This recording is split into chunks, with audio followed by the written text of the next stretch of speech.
Hoje gostaria de convidá-lo para uma reflexão profunda sobre um tema que, embora possa parecer distante, é central para entendermos os movimentos espirituais e sociais do nosso tempo. Vamos construir juntos um framework mental sobre a origem do que as escrituras chamam de o falso profeta. Este não é um estudo sobre medo, mas sobre discernimento. Assim como um médico estuda os sintomas de uma doença não para temê-la, mas para diagnosticá-la e tratá-la, nós vamos estudar esse conceito para desenvolver uma imunidade espiritual e uma clareza de visão inabaláveis. A pergunta de onde virá não busca uma resposta geográfica simples, mas um entendimento sobre o solo fértil, o ecossistema espiritual e intelectual que permite o surgimento de uma figura com tal influência enganosa. Vamos deixar de lado noções preconcebidas e imagens sensacionalistas. Em vez disso, usaremos uma lógica linear e progressiva. Partiremos do princípio, estabeleceremos uma tese sólida, a desenvolveremos com pilares claros e, finalmente, aplicaremos esse conhecimento à nossa realidade. Pense nisso como a montagem de um mapa de navegação. Primeiro entendemos a bússola, os princípios. Depois desenhamos os meridianos, a tese. Detalhamos o terreno, o desenvolvimento e, por fim, traçamos a rota para a nossa própria jornada, a aplicação. A autoridade aqui não é minha, mas da lógica e da coerência textual que exploraremos. Meu papel é ser o professor que organiza essas peças para você, transmitindo não apenas informação, mas um método de pensamento. Minha tese central, que vamos desdobrar cuidadosamente, é que o falso profeta não emerge primariamente de uma geografia específica ou de uma religião alienígena, mas sim de dentro do próprio ambiente religioso e sociocultural que professa uma tradição de fé. Ele é um produto de deformações graduais, uma figura que nasce na interseção entre a ambição humana desvirtuada e a demanda por respostas simplificadas em tempos de crise. Em termos mais técnicos, ele é uma heresia internalizada e institucionalizada. Não pense num invasor estrangeiro, mas num filho pródigo que nunca saiu de casa, mas distorceu toda a herança para o seu próprio benefício e poder. Sua origem está, portanto, em um processo de 3 estágios. Primeiro, uma sutil divergência doutrinária ou ética que não é corrigida. Segundo, a mistura sincrética dessa fé corrompida com o poder político e cultural dominante. E terceiro, a criação de uma nova ortodoxia centrada na figura do próprio líder. O falso profeta é essencialmente um construtor de impérios religiosos com fundamentos na areia, que usa a linguagem da fé para erguer estruturas de controle. Ele vem do nosso meio, da nossa história, e é por isso que o seu discernimento é tão desafiador e crucial. Para tornar essa tese ainda mais operacional, proponho um framework de 4 solos férteis para o surgimento desse fenômeno. São as condições prévias que, quando combinadas, criam o habitat ideal. O primeiro solo é a crise percebida, seja social, econômica, espiritual ou moral. Em momentos de grande incerteza, a demanda por um salvador, por uma voz de autoridade incontestável, cresce exponencialmente. O segundo solo é a tradição religiosa existente. Ele não cria uma religião do zero, ele se encaixa como uma luva em narrativas e expectativas já presentes, torcendo-as para o seu propósito. O terceiro solo é a falta de discernimento crítico na comunidade, uma cultura onde questionar a liderança é visto como falta de fé, onde o emocional suplanta o racional e o estudo cuidadoso é negligenciado. Por fim, o quarto solo é a ambição personalista e a habilidade carismática, a combinação de um desejo profundo de poder, reconhecimento ou riqueza, com uma capacidade oratória e relacional de cativar massas. O falso profeta é a semente que brota quando esses 4 solos são arados juntos. Portanto, buscar sua origem é, na verdade, diagnosticar essas condições em qualquer época ou lugar. Vamos agora cavar mais fundo no primeiro solo, a crise. A história mostra que figuras com características de falsos profetas ascendem em períodos de transição traumática, de colapso de impérios, de pandemias prolongadas ou de rápida mudança cultural. Por quê? Porque a crise fragiliza os referenciais normais, gera medo e anseio por segurança. A mente humana, sob estresse, busca padrões simples de causa e efeito e anseia por um líder que prometa a restauração da ordem e da grandeza perdidas. O falso profeta é um narrativista especializado. Ele não apenas identifica a crise, mas a define de maneira específica. O problema é este grupo, essa ideia, essa falta de pureza. Ele oferece uma explicação totalizante e, mais importante, uma solução aparentemente clara, que sempre passa por sua liderança pessoal e pela adesão incondicional ao seu movimento. Ele se vende não como uma opção, mas como a única alternativa ao caos. Sua origem neste ponto está na exploração estratégica do sofrimento alheio. Ele não surge no vácuo, mas no vácuo deixado pela desilusão com as instituições tradicionais. É um oportunista do caos espiritual e social. Este é um ponto crucial para evitar anacronismos. O falso profeta raramente é um ateu declarado ou um devoto de um Deus completamente estranho. A sua força está na apropriação e no desvio. Ele vem do nosso meio, da nossa história, e é por isso que o seu discernimento é tão desafiador e crucial. Ele cita os textos sagrados, usa os símbolos, participa dos rituais, mas redefine seu significado central. A origem dele, portanto, está em um processo de corrupção semiótica. Ele mantém os significantes, as palavras, os gestos, mas altera os significados, os conceitos, a essência. Por exemplo, pode pregar sobre amor, mas redefini-lo como lealdade inquestionável ao grupo. Pode falar de graça, mas vinculá-la a contribuições financeiras. Pode citar profecia, mas usá-la para manipular emocionalmente seus seguidores. Ele se insere numa linhagem para ganhar legitimidade, mas depois subverte essa linhagem para colocar a si mesmo como o ápice da revelação. Isso torna o seu discernimento extremamente difícil para os fiéis sinceros, porque soa familiar e correto em muitos aspectos. A heresia mais perigosa nunca é a que se opõe frontalmente, mas a que sussurra uma meia-verdade com convicção. Este é um ponto crucial para evitar anacronismos. O falso profeta raramente é um ateu declarado ou um devoto de um Deus completamente estranho. Sua força está na apropriação e no desvio. Ele vem de dentro do círculo, ou pelo menos fala a sua linguagem fluentemente. Ele cita os textos sagrados, usa os símbolos, participa dos rituais, mas redefine seu significado central. A origem dele, portanto, está em um processo de corrupção semiótica. Ele mantém os significantes, as palavras, os gestos, mas altera os significados, os conceitos e a essência. Por exemplo, pode pregar sobre amor, mas redefini-lo como lealdade inquestionável ao grupo. Pode falar de graça, mas vinculá-la a contribuições financeiras. Pode citar profecia, mas usá-la para manipular emocionalmente seus seguidores. Ele se insere numa linhagem para ganhar legitimidade, mas depois subverte essa linhagem para colocar a si mesmo como o ápice da revelação. Isso torna seu discernimento extremamente difícil para os fiéis sinceros, pois soa familiar e correto em muitos aspectos. A heresia mais perigosa nunca é a que se opõe frontalmente, mas a que sussurra uma meia-verdade com convicção. Um falso profeta não prospera em um solo de questionamento saudável e estudo rigoroso. Sua origem é facilitada por uma comunidade que, muitas vezes por bons motivos, unidade, confiança, simplicidade de fé, abriu mão de seu direito e dever de examinar tudo. Criou-se uma cultura onde a dúvida é pecado, onde a autoridade do líder é inquestionável por unção, e onde o engajamento emocional e experiencial suplanta a avaliação racional e textual. O falso profeta cultiva essa atmosfera. Ele desencoraja o pensamento independente, incentiva a dependência de sua única interpretação e isola seus seguidores de vozes externas que poderiam oferecer contraponto. A origem do fenômeno, aqui, é simbiótica. A comunidade, buscando segurança, entrega sua autonomia. O líder, buscando poder, aceita e incentiva essa entrega. O resultado é um ecossistema fechado, autorreferente, onde a única realidade válida é a construída pelo líder. Qualquer crítica é reinterpretada como perseguição ou ataque do inimigo, solidificando ainda mais o grupo em torno da figura central.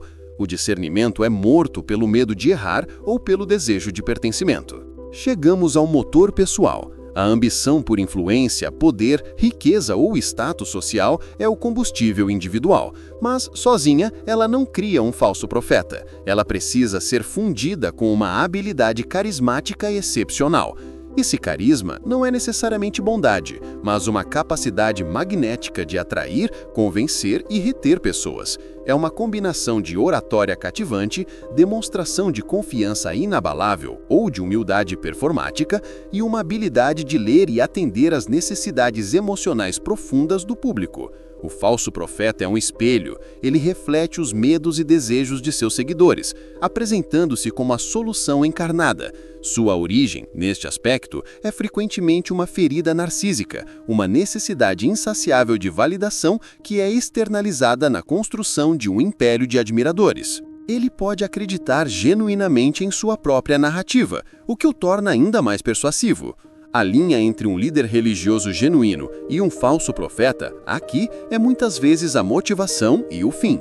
O primeiro serve a uma mensagem maior que a si mesmo. O segundo serve a si mesmo através da mensagem. O surgimento do falso profeta é, portanto, um evento sistêmico, não um acidente isolado. Imagine esses 4 solos como placas tectônicas. Quando a crise, placa 1, se move, criando fissuras, a tradição existente, placa 2, oferece um material simbólico que pode ser remodelado pelo terremoto. A falta de discernimento é a falha geológica que permite que a pressão se acumule sem ser liberada de forma segura. E a ambição carismática é o ponto de impacto, o epicentro onde a energia acumulada finalmente irrompe, moldando a nova e distorcida paisagem. O falso profeta é esse vulcão, que entra em erupção.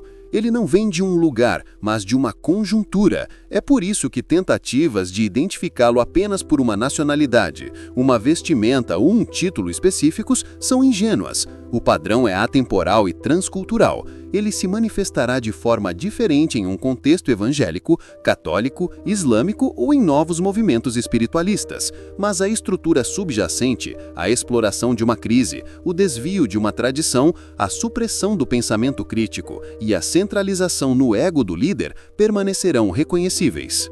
Para fixar esse framework, vamos aplicar um exemplo fictício, porém realista.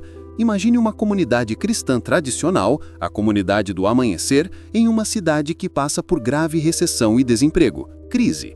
Um jovem auxiliar de pastor, Iago, extremamente carismático e ambicioso, ambição carismática, começa a notar o desespero das pessoas. Ele inicia um estudo bíblico focado em prosperidade, usando versículos isolados, tradição existente desviada. Aos poucos, ele introduz a ideia de que a crise é um castigo pela falta de fé e de contribuições generosas. Ele se coloca como o único intérprete capaz de revelar esse segredo: supressão do discernimento. Quem questiona é acusado de ter um espírito de pobreza ou de bloquear as bênçãos. Iago gradualmente desvia a autoridade do pastor principal, cria sua própria rede de seguidores leais e estabelece um novo ministério, a nova aliança da prosperidade. Ele se torna um falso profeta, usa a linguagem da fé, explora uma crise real, suprime o questionamento e centraliza o poder e os recursos em si mesmo. Sua origem não foi outro planeta, mas o coração da própria comunidade, nos solos férteis que ela mesma, sem perceber, havia preparado. Agora, vamos para um terreno mais amplo, a mídia e a cultura. Um falso profeta não precisa se autodenominar pastor. Pode ser um guru da autoajuda, um influenciador digital, um líder político que usa retórica religiosa. Os solos são os mesmos. A crise percebida pode ser a ansiedade moderna, a solidão, a busca por propósito. A tradição existente pode ser o discurso da ciência, do positivismo ou da espiritualidade difusa, energias, leis da atração. A falta de discernimento é a clickbait culture, a aceitação passiva de informações que confirmam nossos vieses, a substituição da pesquisa pela opinião de influencers. A ambição carismática é a busca por likes, visualizações, vendas e poder de influência. A figura que surge diz: compre meu curso, siga meu método, vote em mim e eu resolvo sua crise existencial. Ela oferece uma salvação secular, mas com a mesma estrutura autorreferente. A solução está sempre vinculada à adesão a ela e ao seu sistema. A origem é o nosso próprio contexto digital e cultural fragmentado. Agora, vamos para um terreno mais amplo, a mídia e a cultura. Um falso profeta não precisa se autodenominar pastor.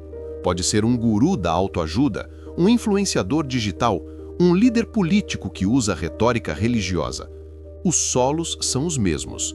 A crise percebida pode ser a ansiedade moderna, a solidão, a busca por propósito. A tradição existente pode ser o discurso da ciência, do positivismo ou da espiritualidade difusa, energias, leis da atração.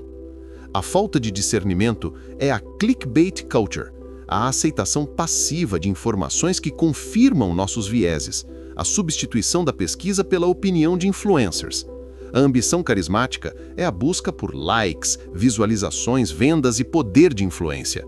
A figura que surge diz: compre meu curso, siga meu método, vote em mim e eu resolvo sua crise existencial.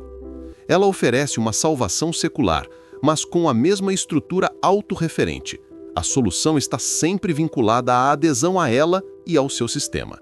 A origem é o nosso próprio contexto digital e cultural fragmentado. A aplicação mais vital é introspectiva.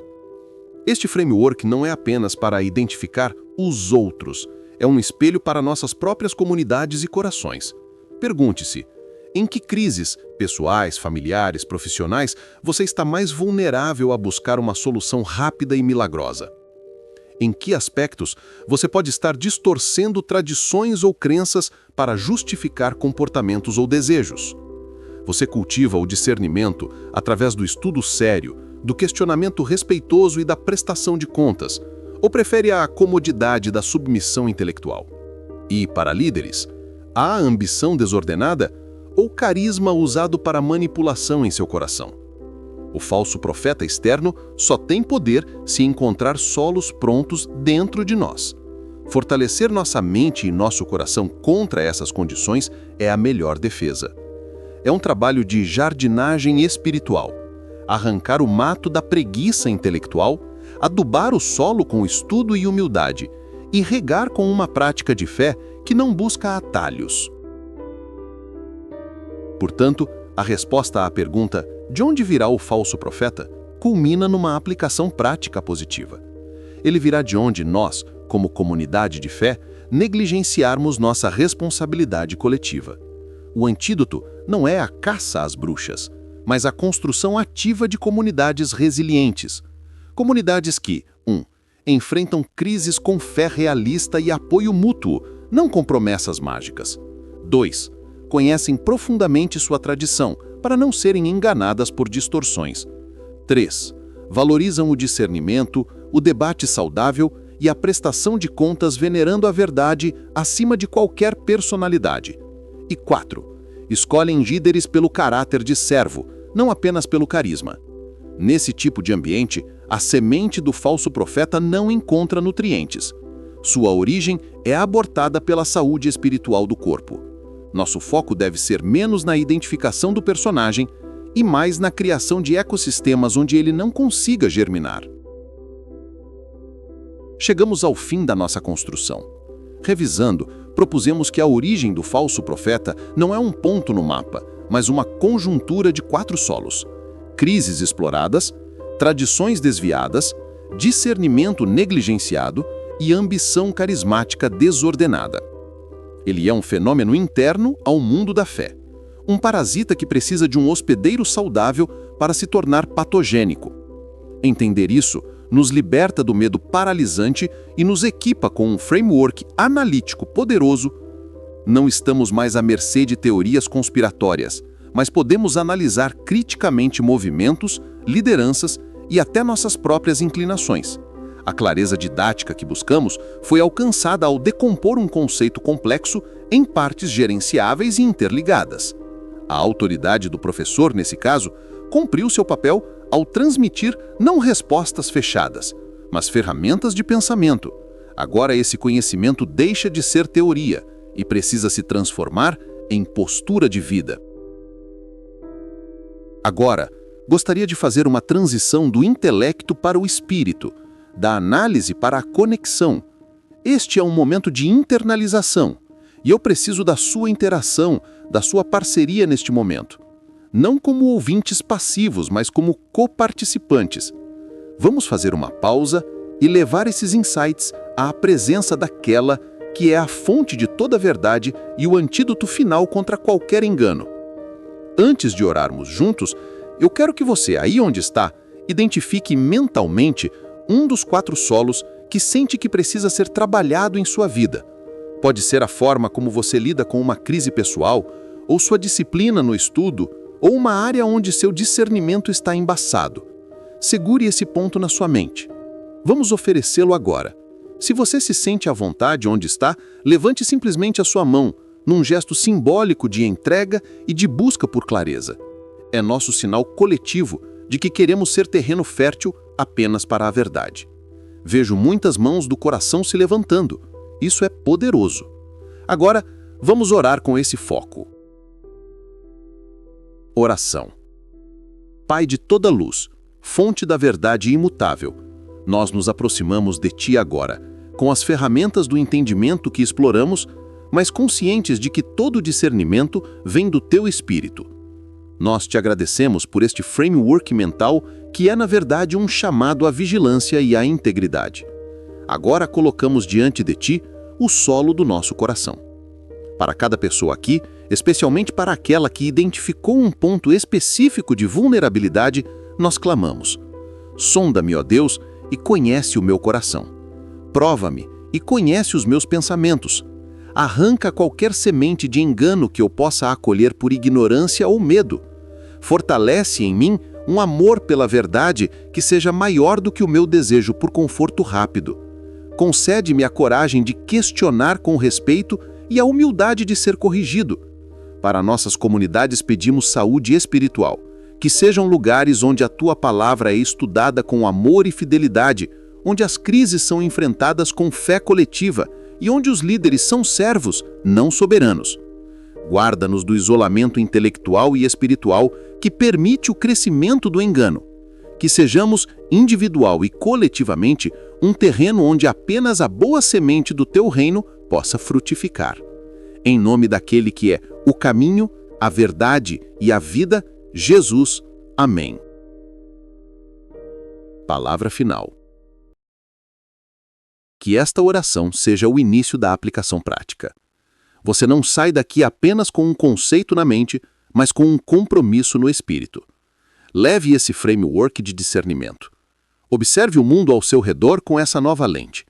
Examine sua comunidade com esse novo critério.